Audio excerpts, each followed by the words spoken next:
വളരും പഠിക്കാൻ വായിച്ചില്ലേലും വളരും വായിച്ചാലോ വിളയും വായിക്കാനാലോ വളയും.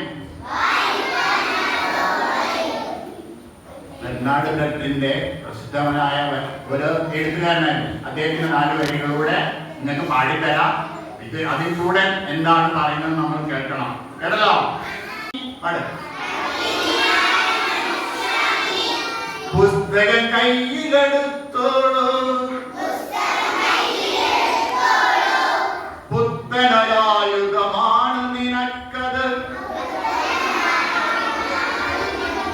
പുസ്തകം കയ്യിലെടുത്തോളൂ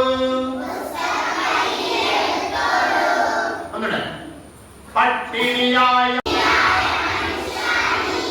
പുസ്തകം കയ്യിലെടുത്തോളൂ പുത്തനൊരായുധമാണ് നിനക്കത്. പുസ്തകം കയ്യിലെടുത്തോളൂ. വീണു അല്ലേ അല്ലേ? നമ്മൾ ശശികരീമിന്റെ അനിയത്തിയ അനിയൻ അവിടെ അങ്ങനെയാണ്. ഒരു 1-2 അടിയൊക്കെ ഇങ്ങനെ നടക്കും. അപ്പോഴേക്കും വീണു. അപ്പൊ വീട് പോവാതിരിക്കാൻ വേണ്ടിയിട്ട് അവൻ എന്ത് ചെയ്യും? അവൻ കൈ പിടിക്കും. അപ്പൊ ഇങ്ങനെ നടക്കും. നമ്മളങ്ങനെ തന്നെ അല്ലായിരുന്നോ? അല്ലേ?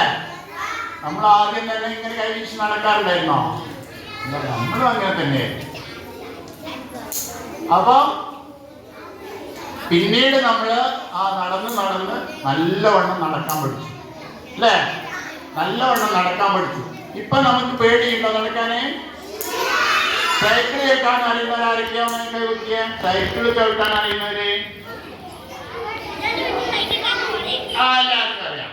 അതായത് അപ്പൊ ഈ സൈക്കിൾ ചവിട്ടാൻ ആദ്യം തന്നെ സൈക്കിളിൽ ചവിട്ടിയപ്പം വീണവരും കൈവക്ക് വീഴേണ്ടി